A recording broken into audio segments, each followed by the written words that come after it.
yafa abakristaayo kati abakristaayo kati kino ate nkyogera manyize buli sayidi yonna njogera nga seekubira kasita oleeta Mariyamu nti yazaala Yesu omusiraamu ayitawo kuba kiba kizibu ate katonda okuzaala ate mu kitonde kye kiba kizibu nnyo ekyo naye nga basinga obungi era bebayigiriza n'abapasitors bebayigiriza kati ate ebyo birala nga nze mbagamba so si kituufu kati ebyo bisomera abapasita bali basomerawa ebyange biriko omwoyo ebirisu bya mwoyo bya mubiri kubanga kati Yesu yaliwo edda nga n'ensi teba kubeerawo ate Yesu wetusoma byawandiikibwa agamba nti yatonda ebintu byonna entandisi yatonda ne Mariyamu kakati ate ogamba ati yamuzaala kati ate ozaalo kati ate oli katonda waate ate amuzaale kiba kizibu nnyo kankuwaliwo byawandiikibwa Yokaana 3:16 kati Yesu mwennyini agamba nti katonda nga yayagala ensi n'awaayo omwana we Yokaana 3:16 ate Yesu agamba 6:3 Yokaana nti nze saava mu ggulu okukola nze nga bwe njagala leka kyo nkisome busomi Yesu agamba yava mu ggulu kati ate Mariyamu wano ali mu nsi ekitegeeza nti katonda mwennyini yamuzaala yamutuma okuva mu ggulu ajja alaga abantu 6:38 lwe lunyiriri abali eweeru abakwotinga muwulirize kino kankisome 6:38 agamba bw'ati kubanga nava mu ggulu okukola kubanga saava mu ggulu okukola kyenjagala nze wabula oli eyantuma kyayagala owulira saava mu ggulu okukola nze nga byenjagala naye oli kyayagala oli eyantuma ekitegeeza nti Yesu yava mu ggulu kati wano okugira mu Mariyamu lyalikuba okuyitamu buyisi naye nga Yesu yaliwo dda nga ne mwana tunaba kubeerawo kyeva tulaba tumuyita mwana waani mwana wa Katonda era Katonda mwennyini amuwaako ate obujulizi nti oyo mwana wange ate ebitabo byonna bikkirizaganya nti Yesu mwana wa Katonda okujjako abasiraamu kuwisa abantu wadi Kulaani mmanyi nti Yesu mwana waani wa Katonda teriiyo museeka yenna ne musomesa wange waali asobola okutulaga kitaawe wa Isa owa Yesu mu Kulaani taliiyo okutulaga nti eyamuzaala nga bano abakristaayo babusiswa abantu ogamba nti ate Mariyamu eri ate mu Kulaani tekiriiyo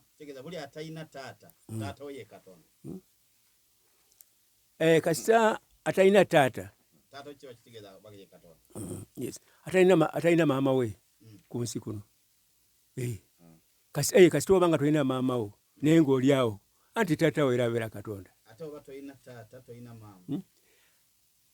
wano mu nsi naye kati otaata abeerayo kubanga Katonda era Yesu yatuyigiriza nti musabengeni kitaffe ali mu ggulu ekitegeeza nti wano ku nsi obanga tolina taata kati mba simanyi nga wazaalibwamu wano mu nsi anti oba tolina taata tolina maama kati wazaaliwo oti kati wano mu nsi abantu bateekwa okuba ne bataata baabwe ne bamaama baabwe newabeera mulalu abaako n'omusajja eyamukwata mu bulalu bweyo ne balyoka bazaala kati kakati ate kati kankwe Matayo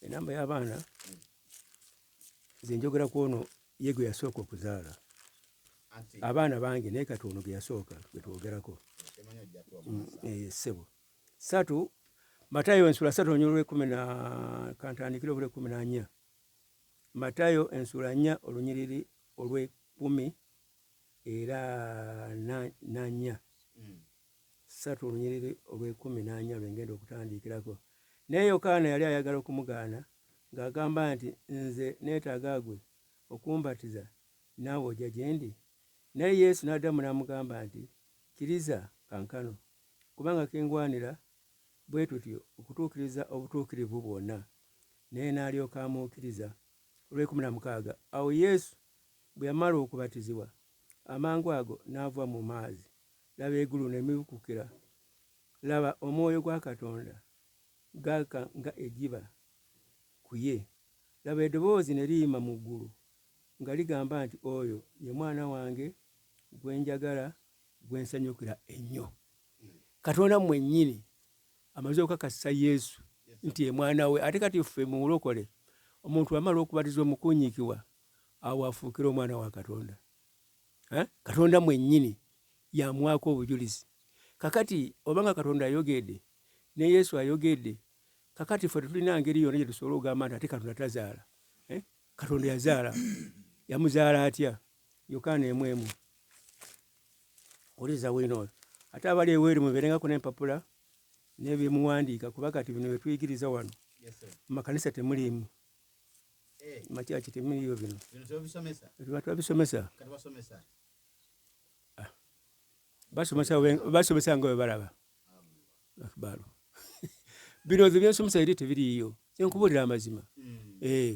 Kuba omuntu ayogera bwogezi, Yesu mwana wa Katonda, Mariyamu yamuzaala, n'akoma awo tamanyiiko n'entandikwa yamuzaala ati. Oli omusiraamu agamba oyonoonye.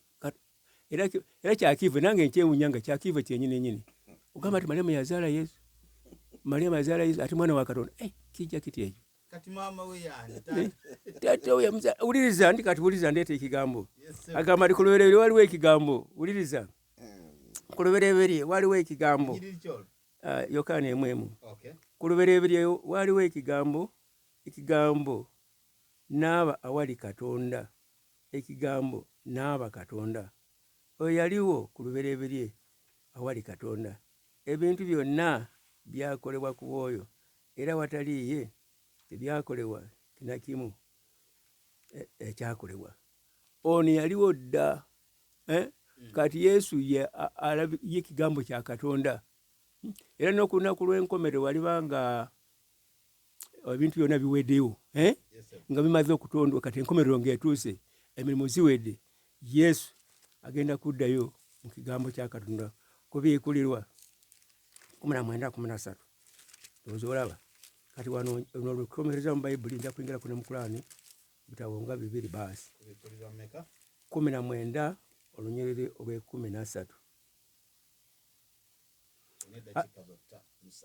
Kale osewo. Era nga yambadde ebyambalo ebyamansirwako omusaayi. Manyi omusajja ono yattibwa. N'erinnya lye ne liyitibwa kigambo kya Katonda. Kati Yesu ono kigambo kya Katonda, kati kigambo yazaalibwa mu kigambo kya Katonda. Katonda mwennyini Mariyamu, teri mukazi yenna ku nsi. Okuggyako bano anti obuzibu nze wenfunye ku sayidi yange. Manyi abantu abasinga onge si batendeke. Manyimu abasiraamu ate muli bulungi. Temusobola okukwata tali mutendeke ne mumuwa omuzigiti. Naye ate ewaafu eno osanga Kayoola yenna olwo tamanyi kati naye atutte kanisa ataddewo. Kakati nebye malokole. Osanga Kayoola oli yeegomba weegombi oli n'afuna akase naye n'agenda ateeka kanisa naye afune. Naye nga si mutendeke. Yes. Anti kati ye yakola bukozi, kati ye afuna layini 2-3 n'atandika kanisa. Mutendeke Kamala linyo. Olaba byenjogera wano bate bali bawogera. Tubabyogera. Kati obulira. Kati ensobi eriwo. Era ono munene waffe agamba ye provising officer Serwada. Era ayagala kwagala abantu bonna mu makanisa kyaki ezi zonna abalokole bonna basookenga kutendekebwa. Teri agenda kwokkirizibwa mu biseera ebijja. Kati osoose kuyita kutendekebwa. Naye bano batandika butandiisi mutata anyumirwa alanga nti mpulidde mwoyo gwange nga nina okutandika ekanisa. Kati ewanika batalina. Abalimbisi anti osooka kutendekebwa kati kuwulira obulizi tenda olina okusooka okutendekebwa. Olaba nze Muhammad Musa ono yantendeka nti ali wano musomesa wange. Yasooka kutendekebwa. Ono yantendeka byonna. Nedda yantendeka ne Bayibuli eno ono yantendeka bino ebiwandiiko bino. Yantendeka musomesa wange ono era nze mwagala nnyo Muhammad Musa. Anti akkiriza bwagala ati genda muzikiti ampa omuzikiti ampe ne Kulaani nze nsomese sigaana. Naye takkiriziganya nange. Natwala shahada ada. Shahada nakkiriza nti Yesu mwana wa Katonda. Shahada yennyini. Uliza kasembyo n'olunyiri luno edakika ziweddeko 19:19 mu Kulaani agamba nti Katonda. Uliriza aya eyo yeesomesa egamba nti Katonda malayika yatwala omwana eri olubuto lwa Mariyamu yamutwalira mwana. Kale agisome aya 19:19 surati Mariyamu. Oli malayika yatwala mwana. Kati nagamba netidde omwana mukama we. Ne tumutumira malayika waffe ng'afaanana ddala ng'omusajja. Mariyamu n'agamba nti tonsemberera ggwe 19 bwobanga otya Katonda. Malayika ne yamugamba nti sijjidde kirala, nze ndi mubaka wa Katonda, zijje nkusanyuse, kuleetedde omwana omutukuvu ow'obulenzi. okuva eri ani Kuleetedde omwana omutukuvu ow'obulenzi wekikoma. ate njagujja nkugabire omwana omutukuvu Yes. okuva eri mukama wo.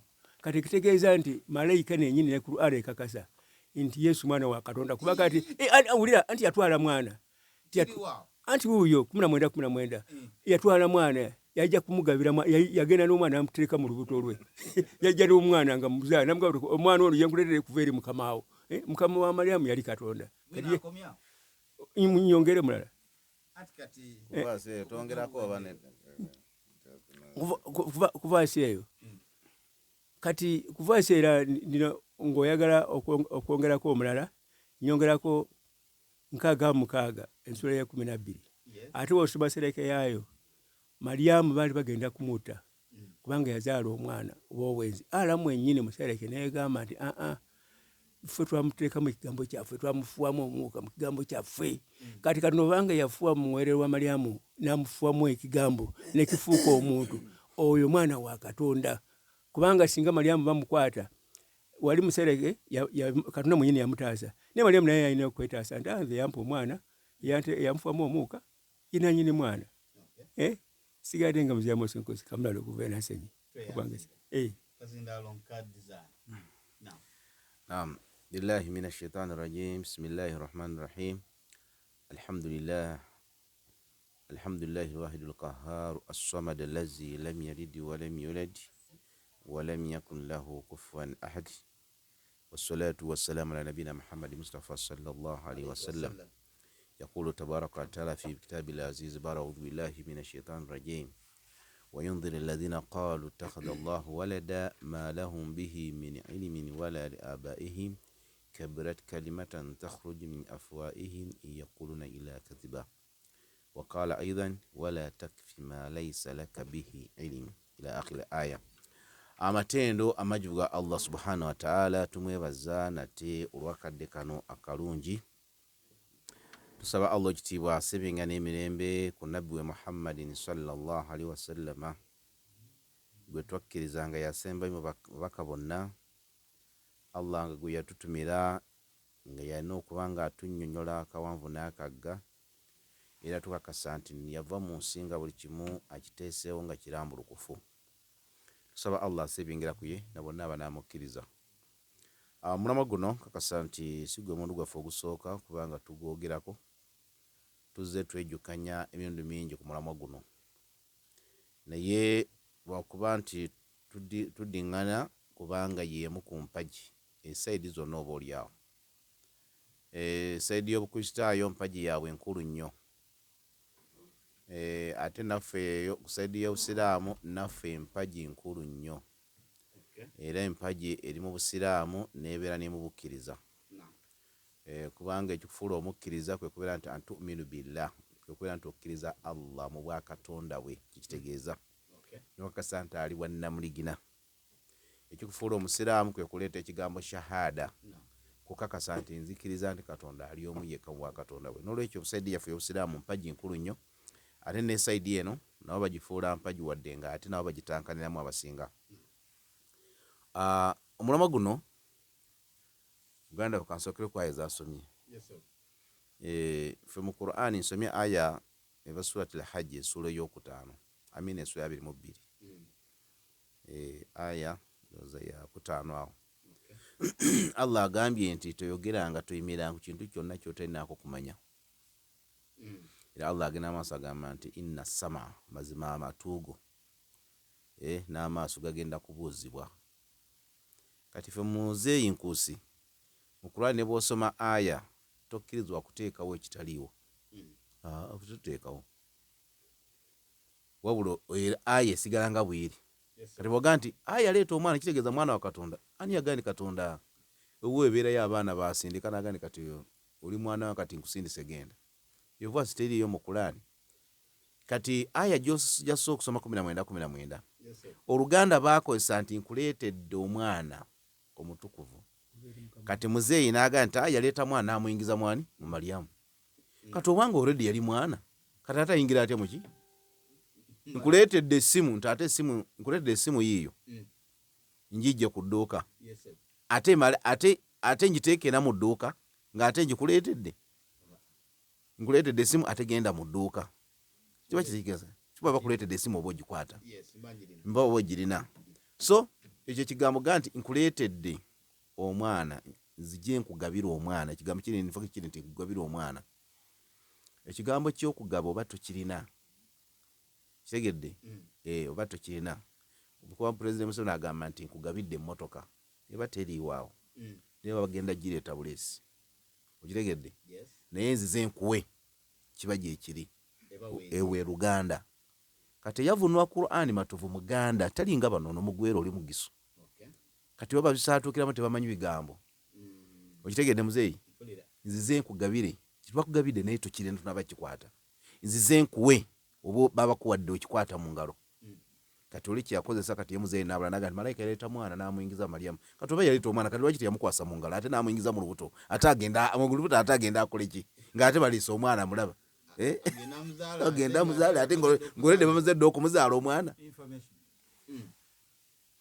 omwana malayika gwaleetera Mariyamu yali in form of spirit nga talabika Katonda mayagundi malayika n'amuyingiza mu Mariyamu ayamba afune omubiri ogw'obuntu kikyo bukyali alinga gadi yali okusomesa kyenva okunnyonnyola kyennyini badde manya akitegedde kuba bwe ngamba nti nze nkugabye kitegeeza aba taliiwo kati ate era kyazzeemu kyezunywa nze nkimanyi kitegeeza aba taliiwo era Mariyamu teyamulaba kyembadde ndi okunnyonnyola linda ebyomwoyo biveeko kuba mu Bayibuli ebyo tebiriiyo tosobola kunnyonnyola Mariyamu yafuna atya omwana tekiriiyo wabula nze ndi kunnyola saidi y'Okurani era mu Bayibuli tebasobola tunnyola Mariyamu omwana yamufuna ddi era yamufuna atya wallahi tekiriiyo akina mugenda kimpa kati nze nnyonnyola muzeeyi kyayogende kuba ne bwenkirwako nnyo kimala kati aya eri gyoleese nti baali bagenda kuba Mariyamu Katonda agamba mu Qur'ani mu Sura Tahrim ebansula ya 6 aya 12 muzeeyi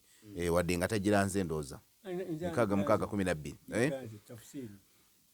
Allah agamba nti Mariyamu y'omukyala yali yeekuumye Qur'ani yakozesa yali yakuuma obwerere bwe kitegeeza omubiri gwa Mariyamu gwonna gwakuumibwa kubafu obusiraamu bugamba omukazi yenna bubeera bwereere Katonda bw'awulira ekigambo bwereere alowooza nti private part so nga ate obusiraamu bugamba omukyala yenna bwereere nsonga lwaki abakyala beebikkirira bonna kubanga omubiri gwe gwonna babwereere yo Qur'ani bwegamba obusiraamu butegeeza kane tufuwamu omwoyo bano nsonga lwaki bakozesa ekigambo nti baamufuira ddala mu bwereere bino bwamanyi wiyabayi Katonda takola bw'atyo Katonda tasi bwafuwa era bw'onoosoma sherehe oba tafusiiri ennene bajaga nti yafuwa mu kikondeero ky'ekikanzo ye katugiyite kanzo oba hijaabu ye ku mukono guno ogwa kkono we baafuuwa ye tafusiiri wegamba naye bano engeri gye bawulira ekigambo bwereere nti Mariyamu baamufuira ddala mu bwereere Katonda tasobola kufuwa wadde mu liiso omwana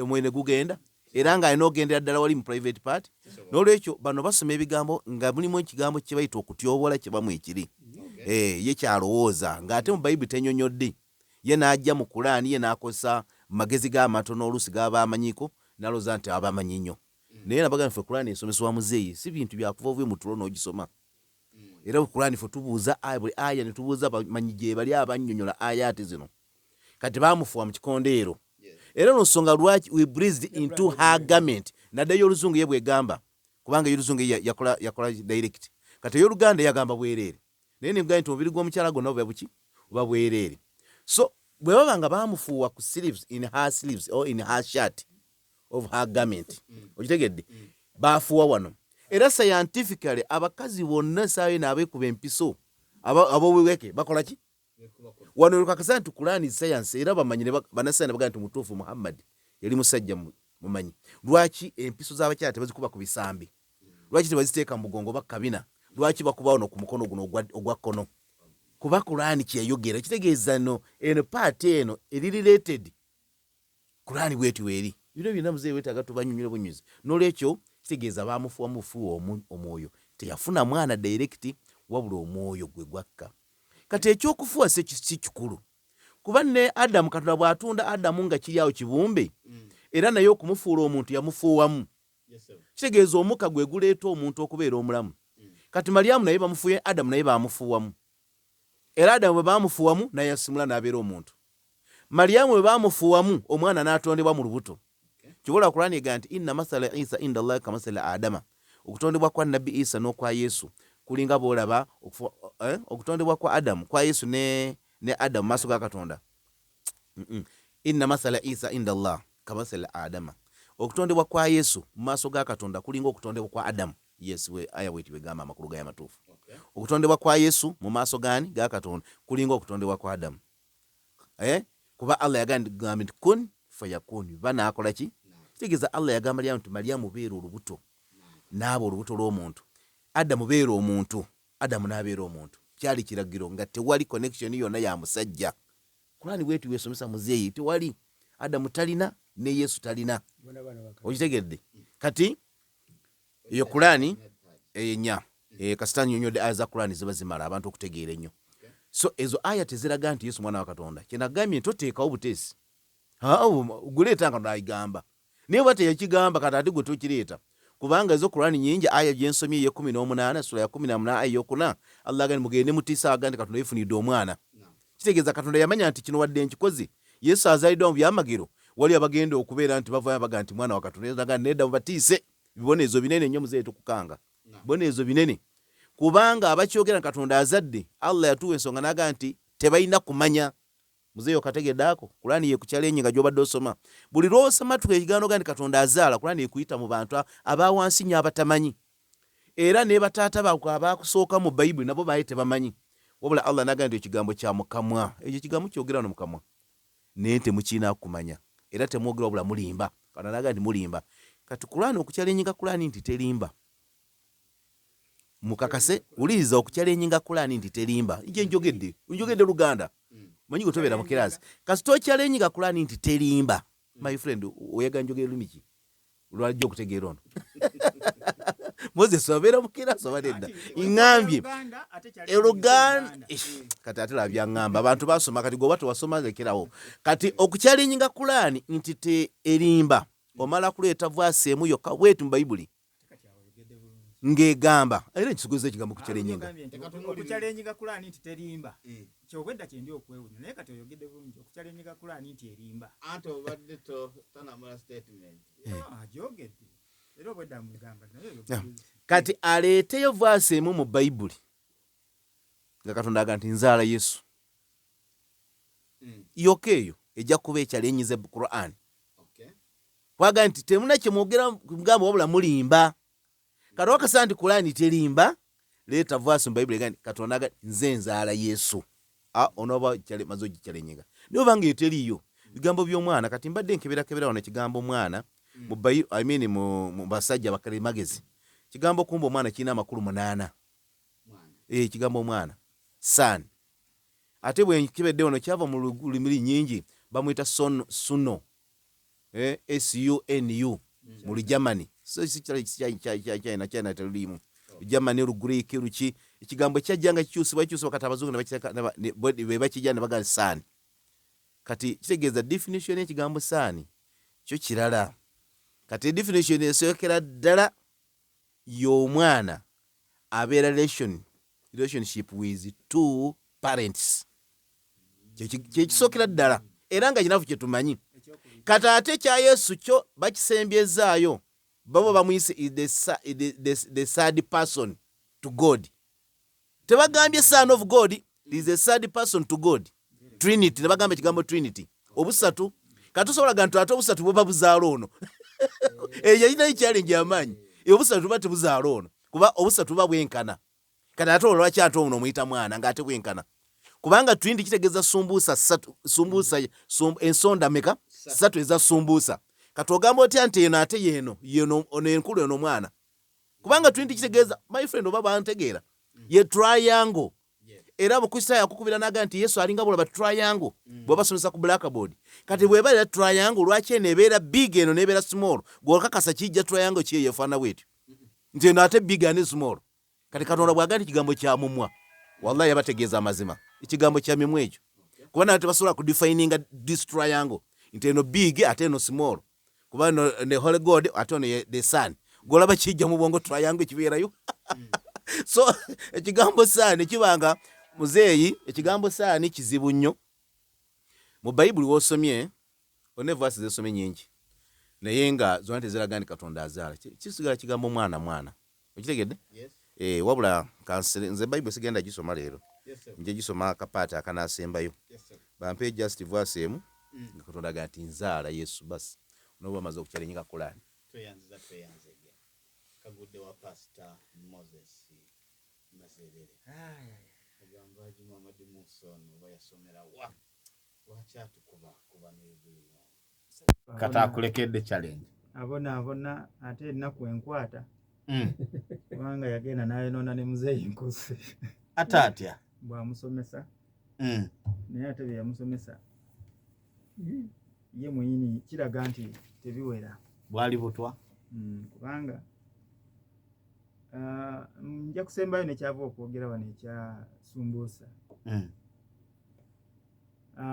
Sumbusa wadde kyakulabira Trinity tukozesa Sumbusa ayina ensonda 3 oba triangle shape eyo mu Matayo essula ya 28 olunyiriri olw'19 Yesu agamba nti mugende mubatize 28:19 mugende mubatize mu linnya lya Kitaffe n'Omwana n'Omwoyo Omutukuvu. Ebintu bino ebisatu bw'oba obatiza alaze nti ino byenkana. Kakati eky'obwana tekitegeeza nti obuyinza tabulina. Ayina obuyinza ng'omwana mu nsonda yeeyo. N'Omwoyo naye ayina obuyinza bwe bwa playinga mu nsonda ye. Ne Kitaffe naye ayina obuyinza bwe bwa playinga mu nsonda ye. Byonna byenkana. Ensonda emu bwetabeerako kyoloka ayiika. Okay. Kasita olumako ensonda emu bino ensonda ezisigadde tezigenda kukola ki? Teziba na maanyi. Tezigenda kukwata Sumbusa emini kyoloko. Agenda kuyiikira mu kituli kiri ekimu ky'olumyeko. Tekuli nkulu ensonda enkulu oba. Kakati bw'agamba nti zonna zenkana Kitaffe Omwana ebyo bitiibwa just. Kati Katonda n'Omwana Kirika bw'olaba bwe tuli mu studio muno. Ffenna twenkana. Naye ate gwe moderator oyina ekitiibwa ekikyo. Ate mumuyibankizo nnyo. Ate n'ono muzeeyi naye ayina ekitiibwa ekikye. Kituufu. Nange nina ekyange. Naye bwe tutabeeramu ffenna omulimu tegutambula. Kituufu. Nga bwe kyateekateekebwa. So it is just a matter of understanding what it means. Kati Katonda n'Omwana ani asobola okukola ng'oli taliiko? Tewali. Tewali. Wadde ne taata tasobola kukola ng'Omwana taliiko. Era n'Omwana tasobola kukola ng'Omwoyo taliiko. Mpulira bibyo taata. Yesebo. Bwe kityo bwe kiri. Tetusobola kubeera mu studio muno nga toliiwo. Nitukola program. Tekisoboka. Ng'ate nze nsobola ogikola nga mwe temuliiwo. Nsobola ogikola naye era ekikukozesa abantu omanya nti ebweru gye bali. Kituufu. Naye abantu baba tebaliyo ne bwokola. Tewa makulu. Mpulira byo taata. Yesebo. So it is just a matter of understanding. Nsuubira kati okitegedde. Sinakifuna bulungi ku taata n'Omwana ani omukulu. Awatali bantu abawuliza programu yo ne bwokola programu tejja kugasa. Kituufu. Eyo airtime ebegenze bwereere. So okola olw'okubanga eriyo abakuwuliriza. Taata naye akola olw'okubanga Omwana gy'ali by nature of God. Okay. Information. Yes sir. Singa abadde abyogedde ng'alina bwino kyandibadde kirungi naye information gyemuwa Isaaya 4:24 Isaaya 4:24 abawandiika nga nti bw'ati wayogera Mukama Katonda wo yakubumba okuva mu lubuto lwa nnyoko nti nabamba eggulu zekka era natonda ensi zekka. Ani oyo yali wamu nange? Ono agambye nti omu tasobola kukola yekka. Kyokka statement gyendesega zekka. Kati naye atuweeyo lunyiri. Katonda tasobola kukola yekka wabula nga bali basatu. Ze ndeese nakola zekka. Era n'abuuza ekibuuzo ani oyo yali wamu nange ababuuza bano bagamba nti bali basatu kati kato obuzito obwo ekiteri yanyamba gandi nalizeka ani yali wamu nange kati sobola kola tungataliyo nga bali basatu bonawo kisomyewa nianza so moderator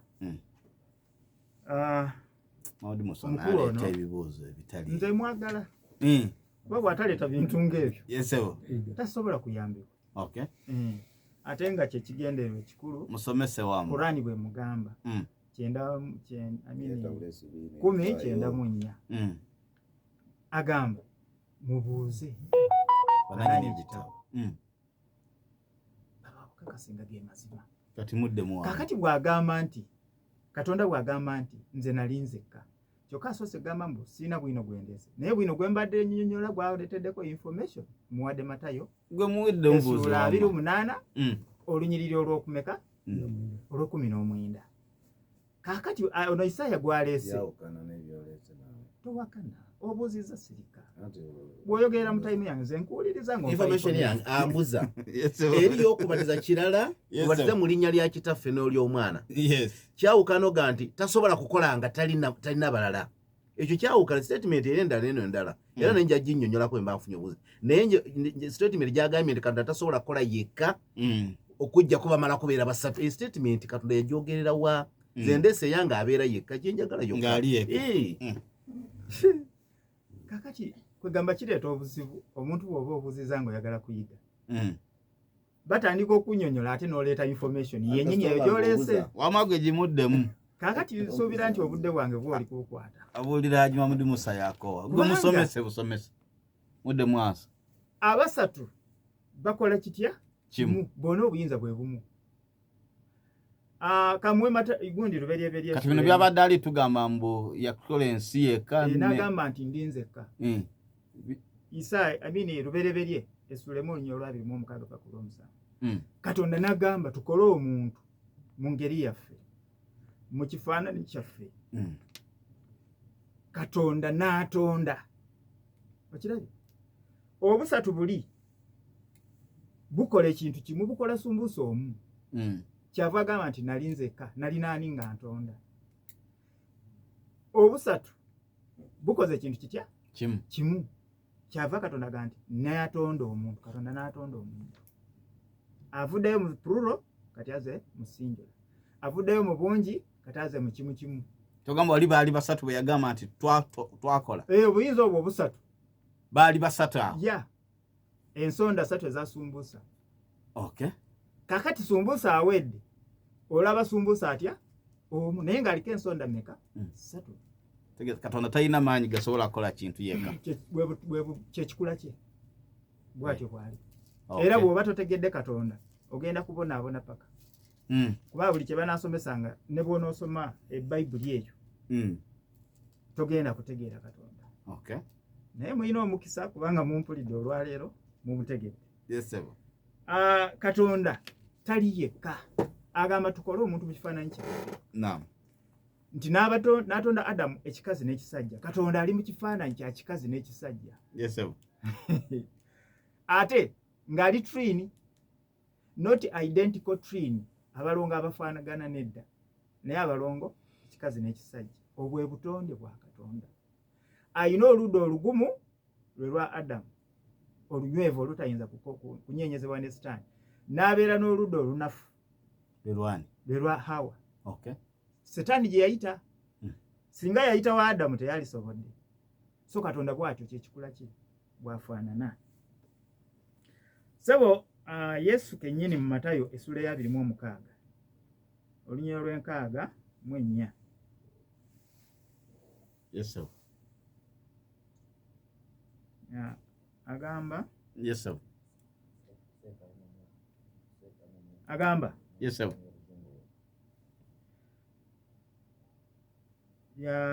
you have said pull it up and you have said as Jesus replied but I say to all of you from now on you will see the Son of Man okirabi amuyise man kubanga Katonda ali mu kitonde kya kifaananyi kya muntu nga bwe tulabye mu lubereberye n'amutondo nti Katonda n'atonda omuntu mu kifaananyi kye. So amuyise son of man kubanga ali mufaananyi kyaki ky'omuntu. Sitting at the right hand of the mighty one. Mighty one yani omwana w'omuntu agenda atuule ku mukono ogwa ddyo gwa Katonda kitaffe oba nanyini buyinza. Mighty yoyo ye Katonda. Yes. Naye mbw atudde. Ani gwe bali bagambyeko nti atudde ku side yani ya Katonda ku mukono ogwa ddyo. So kino kikulaga bulungi nti olw'okubanga Yesu ebintu bye yabyogeranga mu ngero kati wano tuyinza kutegeera bw'agamba nti son of man mwana wa muntu kiki kyategeeza? Weebuuza omwana w'omuntu asobola okutuula ku mukono gwa Katonda nanyini buyinza? Alright. Kakati bwe tuvaawo katugende mu Quran ng'omaliriza essula 19 naye yalidde obudde bwange information azirese kumukumu biki naye golese yemu bwotyo bw'osazeewo tewali buzibu. Badde nkyalina nyingi okwongerezaako naye tewali buzibu. Nze kyemanyi kyonna Katonda kyabampadde okwogera kikoze omulimu.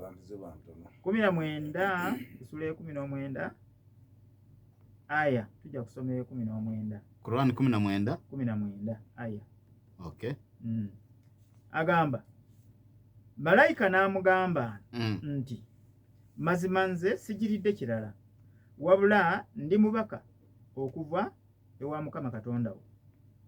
Nzize nkugabira omwana omulenzi omutukuvu. Modoleta ku nsi kuno oyinako omuntu yazaala omwana nga mutukuvu. Ffe Bayibuli etugamba nti nazaalibwa mu kibi kya mmange. Naye ono Yesu bamugambye nti ye wanjawulo ye mutukuvu. Mu baana bonna abazaalibwa mu nsi ye mwana mutukuvu. Oyo mutukuvu abeera wani. Era bw'oba ozeeko emabega wennyini awo mu ssuula eyo ku linnya olw'e16 agamba nti Malyamu ne yeeyawula ku bantu be n'adda mu lutimbe eyo gy'alabira omusajja omusajja malayika naye ng'azze mu kifaananyi ky'omuntu. Seeka bw'ogenda mu lutimbe eyo nga muli babiri abali eno baba basuubira nti mulikola ki nga omusajja n'omukazi mutudde munyumya emboozi. Kaakati oluvannyuma afuddeyo ng'ali lubuto mu lutimbe olwo. Oluvannyuma lw'emyezi 3-5 bani abali mu lutimbe? Mariamu ne Allah. Okay. Tugende mu maaso. Ate Jibrilu alina enjawulo ne Allah. Jibrilu talina njawulo ne Allah.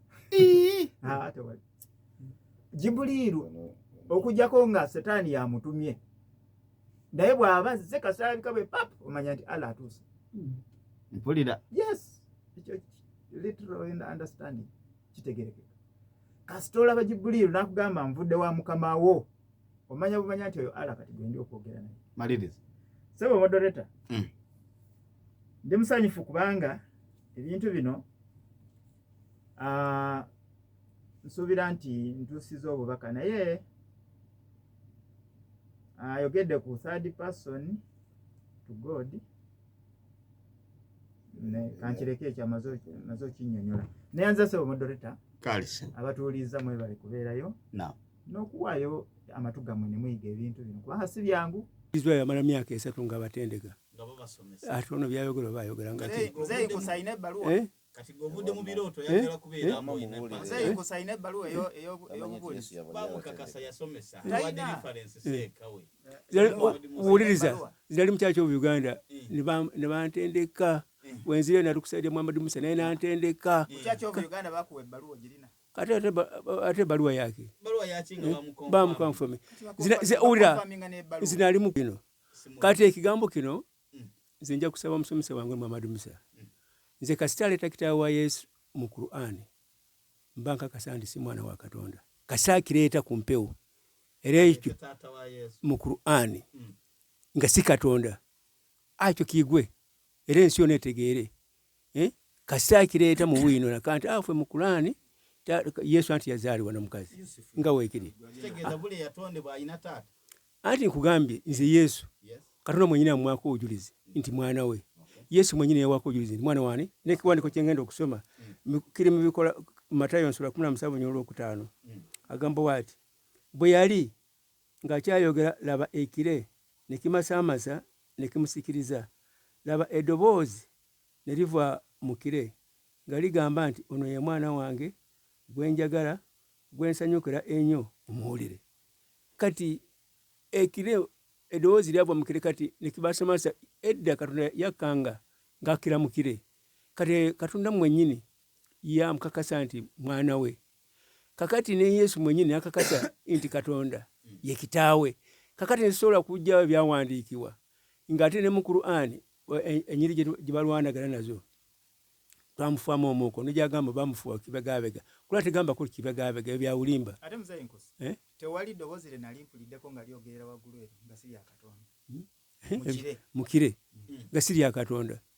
Kakati ffe twagala enyiri lumu lwokka atuwe kitaawe wa Yesu mu Qur'ani kyokka kasita aluleeta okuwakana kati nze nva ngenda kulangirira wano Yesu mwana wa Katonda nange ngenda okirangirira nti ffe abakristaayo tuli eyo abagamba mbu Yesu mwana wa Katonda ekyo kifu kubanga seeka atuwadde kitaawe wa Yesu mu Qur'ani ekyo kyokka amaliza na luno okyayagala mangu ati mala mangu alugol kumbuza ate Katonda ati kati uliriza gayogera bigambo yo bango mazo oli kumbuza ibuzo andi kakati nze mubuzize ekyo basi aya nkule atwe uwe kati muze tobikawo ate wengiza ate obikula moderator ganzira waggulu kaka santi mbalekedde challenge gye bali soko bikula mbadde mbikudde Matayo mwemu naye teri alese bwinera nze kigambo omwana nakinyonyodde yerabidde nti yaze kunze kata ali kungamba omanyi Moses yerabira mangu yazeeko okusatu kunze agamba sina bakoogera kyendeseewo kyo wadde osookirako aleeteyo bwino agaye nti okukyala ennyinga Qur'ani nti yali erimba leeta muzeeyi bikula naawe nkubikulidde bikula obadde ekibikula Matayo mwemu oleete olunyini nga Katonda aganze nzaala Yesu Allah agaye nti ekyo mukyogera bwogezi mulimba kati okumanya nga mulimba muzeeyi avagamba mbu eddoboozi liva mu kire ani agaye nti wasala ntumala gakkiriza mbu eddoboozi liva mu kire ani agaye nti Katonda abeera mu kire ekyo ani agaye nti eddoboozi lyali lya Katonda ebibuuzo byonna tubibuuze yes ono tamanyi era omulama ndoza gukyeyongera kubanga tujja era guteeke usita tujja kukola kigu kubanga nze nyiri sinaba kuleeta sebu Katonda tabeera mu kire era ani akakasa nti eddoboozi lya Katonda ekyo nvueko kati nsomeraako Matayo emwe muzeeyi abadde ali kumbuza mu Qur'ani naye kansookere ddala mu vaasi esookera ddala yennyini mu Bayibuli yennyini mu kitabo kya Yesu kyennyini nga bagamba kya Yesu nga bagamba enjiri nga bwe yawandiika omusajja amanyiddwa nga Matayo yawandiika enjiri ya Yesu ye vaasi yasookera ddala mu ndagaano empya muzeeyi gwe abasoma ngambi soma musabye olunyiriri mu Qur'ani kankusomere obogayi kansome ekitabo ky'okuzaalibwa kwa Yesu Kristo sigwe tuyokoogerako omwana wa Dawudi omwana wa Ibrahimu anti bano bwe balaba ekigambo omwana abeera amuzadde Katonda agati Dawudi yamuzaala mbuuza bano kituufu kati oli wasoma nti omwana wa Dawudi kituufu Dawudi azaala abayesu bange bali mu Bayibuli tulabaawo abayesu bange oyo mwana wa Dawudi webale nnyo Moses webale nnyo zazeemu Moise ndi musajja mugezi agambye nti bayesu bangi ekyo kiba kimaze okutegereka Moses evaasi ntuufu kubanga buli awali omwana baba bamuzadde evaasi ntuufu Dawudi yazaala Yesu nziramu kino ekitabo ky'okuzaalibwa kwa Yesu Kristo omwana wa Dawudi omwana wa Ibrahimu full stop kituufu kubabiri mwana wani wa Ibrahimu oba wa Dawudi kati obuuza nze nenyiri Bayibuli kati kankunnyonnyole kitegeeza olwo luzaalo lulyo Yesu mwe yayita nziramu ekigambo buli awali ekigambo omwana kitegeeza kuzaala kusinzira ku bwongo bwa bano n'abakristaayo bonna kati eno nze mbawa challenge ddala Dawudi yazaala kubaga Yesu mwana wa Dawudi obwedda muga Yesu mwana wa Katonda waliwo enjawulo kati Dawudi yazaala Yesu kuba mu obwongo bwa mubuga nti buli awali omwana kitegeeza kuzaala Dawudi yazaala Yesu zimaze okuddamu kitegeeza kigwe abayesu bangi kine bwase ne bakyalinyenga mu obwongo bwammwe Dawudi yazaala Yesu Dawudi yalina Yesu ekituufu kiri nti si buli we bagamba nti mwana yabaako naye bwe bagamba nti mwana nga waliwo ne evidence nti mwaliko mu lutimbe omusajja n'omukazi oyinza otya okukiwakanya kati ekyokulabirako Matayo 1:18 nti Yusufu yali akyayogereza Maryamu n'alabika nga ali lubuto. Yusufu yali ayagala okumulekayo kubanga yali musajja mutukuvu. Yali amanyi nti wadde bakola batya kasita banaalaba Maryamu n'olubuto automatically bajagamba nti lwa Yusufu. Naye n'asalawo okumuleka. Katonda oluvannyuma n'amugamba atomuleka. Genda mu maaso naye omwana wa Mwoyo Mutukuvu. Ebalinyo muddaika zange kati ate uliza ate bulongoto asomye 18 tegeeza Yusufu agenda okulaba Maryamu ng'ali lubuto si bwe kiri amulabiramu yes n'alabika ng'ali lubuto lwa Mwoyo Mutukuvu gwabisoma gwatabitegeera Yusufu yali akyayogeza Maryamu n'alabika ng'ali lubuto lwa Mwoyo Mutukuvu kati njogedde ki Yusufu alaba Maryamu ng'odde ali luki lubuto nziramu Yusufu yali akyayogereza Maryamu n'alabika nga lubuto lwa Mwoyo Mutukuvu si kwogereza nziramu Yusufu agenda okulaba Maryamu ng'oludde ali lubuto muzeeyi wamaki omanyi ono alwawo okutegeera muzeeyi ategeera mangu okusinga bamawe bale taata muzeeyi agaye kiri bwe kityo siganyi oba yamala myaka 10 naye yalabanga Maryamu ali lubuto lwa Mwoyo Mutukuvu kati kyenjagadde muntu kyatategeera gye ngenda kati atedda ku 16 waga nti Erudi n'azaala Matani n'azaala Yakobo n'azaala Yusufu eyalibba Maryamu yazaala Yesu olaba 16 olwedde bamuzadde ate 18 yalabika nga lubuto lwa Mwoyo Mutukuvu gwolaba kijja mu bwongo tabitegeera era mmwe mukyatagala ne Bayibuli anti wafulumira era balina okonkludinga nga bagamba Maryamu yazaalani nga tebanaba kumuzaala gwolaba bali 18 yali tanamna kuzaalibwa simanyi kiraba kati ate 16 ate azaaliddwa olaba bolongo ali wano kyali kyamanyiddwa ati agenda kuzaala obonyonyolo kati nziramu wekitiibwa wenendese challenge yabano kubana gandi si buli wonna wali omwana kitegeeza kuzaala kubanga mu 16 wagambye Yusufu yalibba Maryamu yazaala Yesu kati ono Bayibuli yakakasa nti ono bw'abeera bawoono ne bazaala bano omukyala bakola ki bavaamu ki si mwana Yusufu yazaala Yesu ono aba amugabidde Yesu ati amugabidde Yusufu kati ate mu 18 ali bagobera Mwoyo Mutukuvu ate mu wasooka bamugabidde ani Dawudi olaba taata bali ono just mu page emu yokka bweti mu page emu wano tenana ate awasooka waliwo bataata basatu yesebo mbagambye nti abayesu bali mu Bayibuli bangi gweja kuddira era n'abakusaayi simanyi oba n'abakkizaganya naawe olwokyobola basijja kufaako nnyo naye kyemuna okutwala kitegeeza nti muzeeyi yaba amaze okutegeera nti Bayibuli eno amazima bintu bya Bayibuli bizukuba bwaleeta nti bayesu bangi kati ate nga batulimba era yaweebwa erinnya erisinga amanya gonna si bwe bagamba kati kitegeeza abawe bamanya agasinga bonna bangi kubanga bayesu baki era bano kazire ku ekyo nga mmaliriza ebigambo by'Uganda waffe byayogedde agambye nti abasatu bano bali kimu si wayogedde muganda waffe naye neewuunya namwadde olunyiriri nga Katonda aganaliza ekka n'agezaako okulukyalenyenga nziramu Sseruganda n'oddamu okulukyalenyenga ate Katonda yabadde akubuuza gwe yali naani kati ate bw'abadde asoma ate n'agamba nti Yesu atudde ku mukono gwa Katonda ogwa ddyo lwaki tebadudde mu ntebe emu bwa nti bonna benkana lwaki ate omulala ali ku sayidi ekyo kyekisooka tulaba ye ekyo kitegeeza ate akiwakanya ono ali ku ddyo ono ali atudde mu ntebe yes ate nedda kamuwe katoba nga akakasa tebyenkana Yokaana 14:28 agandi kakano mbagambye ngenda temukyandaba nate singa munjagala mwandikutte ebigambo byange era ngenda eri kitange kubanga yansinga obukulu Yesu tagamba nti ne Katonda tuli kimu twenkana wabula Katonda asingani Yesu.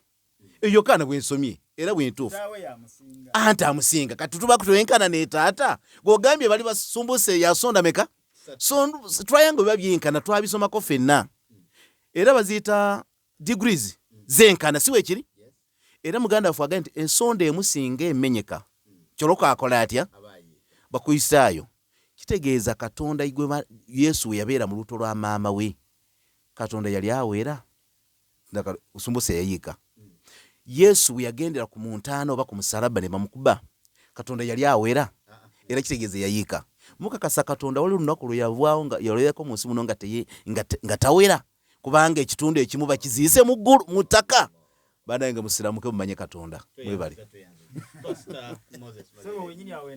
Yes sir. Omanye ebintu bino mu Isaaya 5:5 olw'omunaana agamba endowooza yaffe abantu si endowooza ya Katonda. Kati Muhammad Musa tutute mu ndowooza y'obuntu kuziika kubeera mu lubuto eyo ndowooza ya buntu katutegeere tutya. Very good. Nze moderator nkwagala ennaku zino tutegeere tutya tutegeere ekintu kino tegeera nti Katonda ayina enteekateeka z'ebintu bye nga naawe omuntu ku level yo ey'obusiru bw'olina olina enteekateeka gy'okola mu bintu byo. Nze bwe mbadde nva ewaka ndese awaka nteeseteese ebisolo byange biki byonna manye engeri gye nja okubisanga nga bikyali biki birungi tebirina buzibu. N'olw'ensonga eyo Katonda okutuma Yesu ajje mu mubiri si ye musiru nnyo ayinza okulemererwa okumanya nti paati ya Yesu eno waba agenda eri mu lubuto erina kusigala ng'eri bweti. Kitegeeza Katonda ye munene mu byonna. Allah yatonda bano bonna kitaffe amusinga obukulu mu byonna amusinga kitiibwa Information agambye atulongose amusinga obukulu bukulu kye kimyaka bunene oba ki myaka kitegeeza tebenkana webale mu myaka tebenkana mu myaka tebenkana na byonna moderator nze nkusinga mu myaka kituufu naye nkusinga obwa moderator tonsinga agwe tuli moderator era tuli moderator kitegeeza ne taata si mwana anti kati ate omwana si taata gogambye benkana otugambye square eno square zuze bali ekyo kimu benkana naye ng'ensonda zanjawulo eno weba teriiko ekirala tekikola kinnakyo kyobadde otugamba kwe kugamba nti kitegeeza Katonda ono tasobola kukola ng'ono taliiko era nogamba ye nogamba ye ani ayinza okumuggyako omu nga si mwenyini ye yejjeeko era aba amaze okukola enteekateeka nti bw'aba yejjako ono anasigala ye super power ye Katonda omu anasigalira nga Katonda omu ng'ali super power tugenze mu ngero ngero essuula 8 kale ate bano balese sonda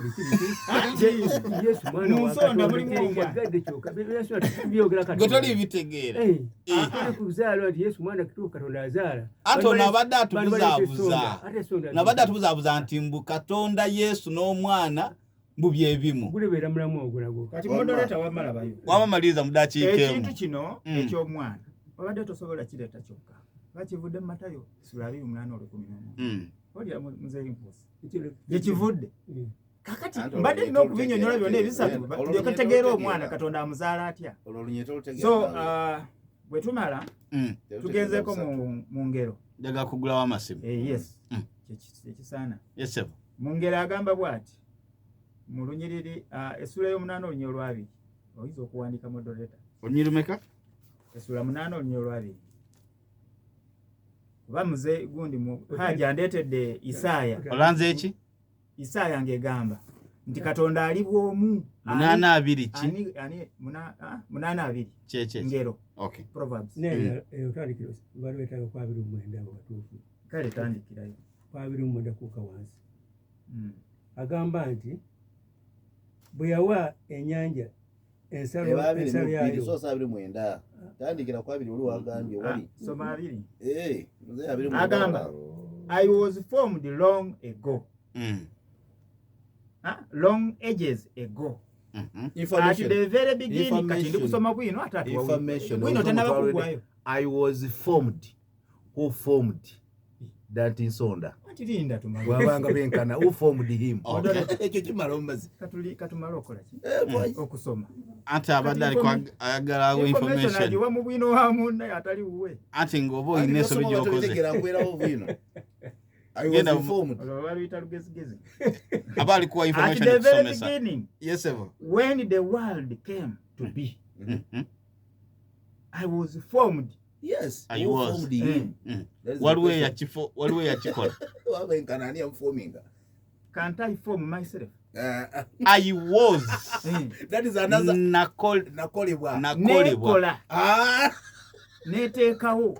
I was formed. Neteekawo. Nakola. Wama yagamba. Wama nedda sebo. Yogande gamba.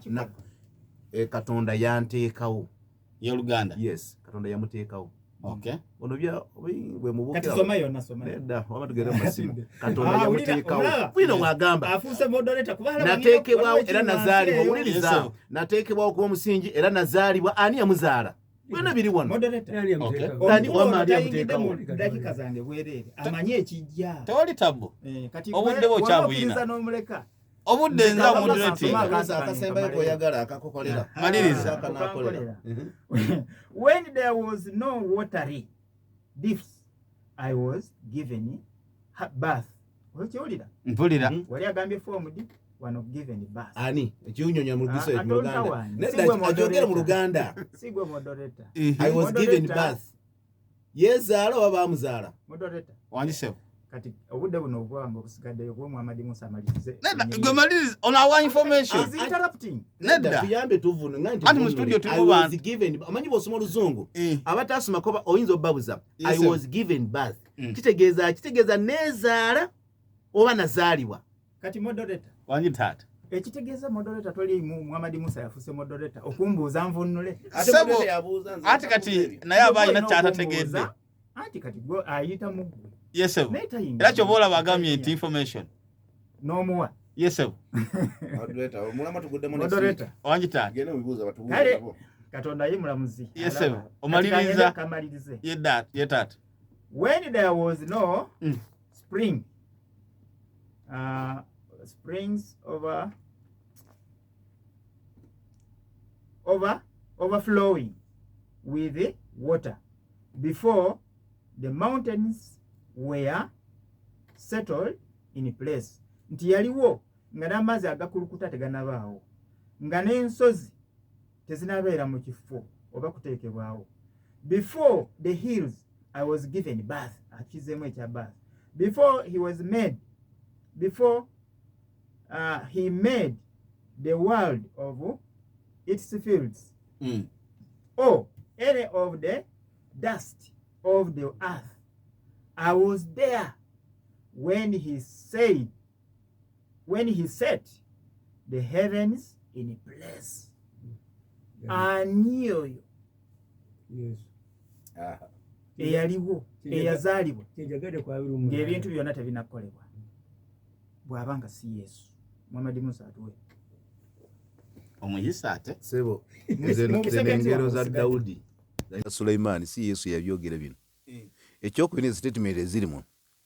Nateekebwawo. Ogambye nti bali basatu. Benkana ani yamuteekawo. Nze ono byonna byasomye byonna. Ze byonna se binkuteeko. Nateekebwawo. Wama muzeeyi ani yamuteekawo. Ani yamuteekawo.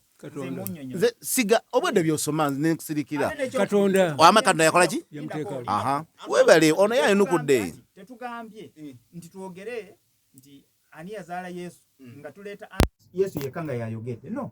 Naye alese mu Isaaya. Nze ndange ndese mu ngero. Kati agamba mbu ngero za Sulaiman. Yes, engero za Sulaiman.